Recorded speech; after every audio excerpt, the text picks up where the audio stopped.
सकट चौथ यानी गणेश जी का व्रत। इस दिन महिलाएं अपनी संतान के लिए व्रत करती हैं और पूरे दिन निर्जला व्रत करके रात को चंद्रमा को अर्घ्य देकर फिर व्रत खोलती हैं। आमतौर पर सकट चौथ के व्रत में देवरानी जेठानी और गणेश जी और बुढ़िया माई की कहानी पढ़ी जाती है। तो आइए जानते हैं देवरानी और जेठानी की कहानी। एक शहर में देवरानी जेठानी रहती थी। देवरानी गरीब थी और जेठानी अमीर थी। देवरानी हमेशा गणेश जी का पूजन और व्रत करती थी। देवरानी का पति जंगल से लकड़ी काट कर बेचता था।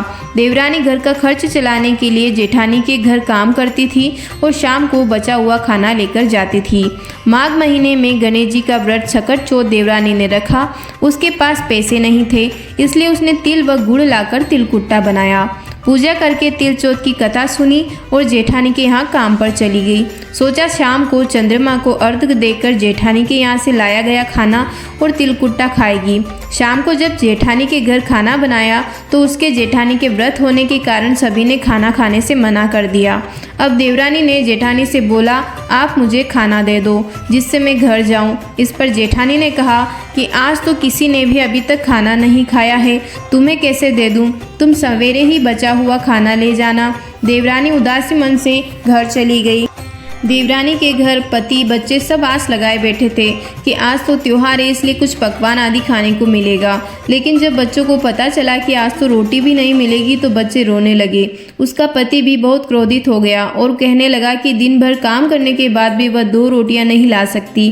वह बेचारी गणेश जी को याद करती हुई रोते रोते पानी पीकर सो गई। उस दिन सकट माता बुढ़िया माता का रूप धरकर देवरानी के सपने में आई और कहने लगी, सो रही है या जाग रही है? वह बोली, कुछ सो रहे हैं कुछ जाग रहे हैं। बुढ़िया बोली, भूखी है, खाने के लिए कुछ दे। देवरानी बोली, क्या दूं, मेरे घर में तो अन्न का एक दाना भी नहीं है। जेठानी बचा हुआ खाना देती हैं, आज वो भी नहीं मिला। पूजा का बचा हुआ तिलकुट्टा छीके में पड़ा है, वही खा लो। सकट माता ने तिलकुट्टा खाया और उसके बाद कहने लगी, निमटाई लगी है, कहाँ निमटे? उसने कहा, यह खाली झोपड़ी है, आप कहीं भी जा सकती हो, जहाँ इच्छा हो वहाँ निमट लो। फिर सकट माता बोली, अब कहाँ पहुँचूँ? अब देवरानी जी को बहुत गुस्सा आ गया कि उन्हें कब से परेशान किए जा रही हैं। सो बोली कि मेरी साड़ी से पोंछ लो। देवरानी जब सुबह उठी तो यह देखकर हैरान हो गई कि पूरा घर हीरो और मोतियों से जगमगा उठा है। उस दिन देवरानी जेठानी के काम करने नहीं गई। जेठानी ने कुछ देर तो राह देखी, फिर बच्चों को देवरानी के यहाँ बुलाने भेज दिया। जेठानी ने सोचा कल खाना नहीं दिया इसलिए शायद देवरानी को बुरा लग गया। बच्चे बुलाने गए। देवरानी ने कहा कि बेटा बहुत दिन से माँ के यहाँ काम कर लिया। बच्चों ने घर जाकर माँ से कहा कि चाची का पूरा घर हीरो और मोतियों से जगमगा उठा है। जेठानी दौड़कर देवरानी के पास आई और पूछा कि यह सब कैसे हो गया। देवरानी ने उसके साथ जो हुआ वह कर डाला। उसके भी वैसा ही करने की सोची।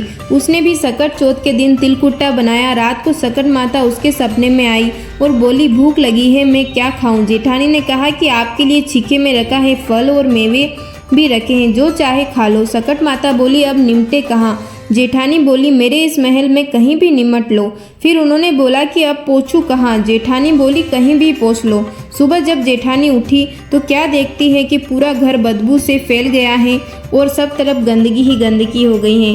हे सकट माता, जैसे आपने देवरानी पर कृपा करी है वैसे हम सब पर करना। बोलो चौथ माता की जय। बोलो श्री गणेशाय नमः।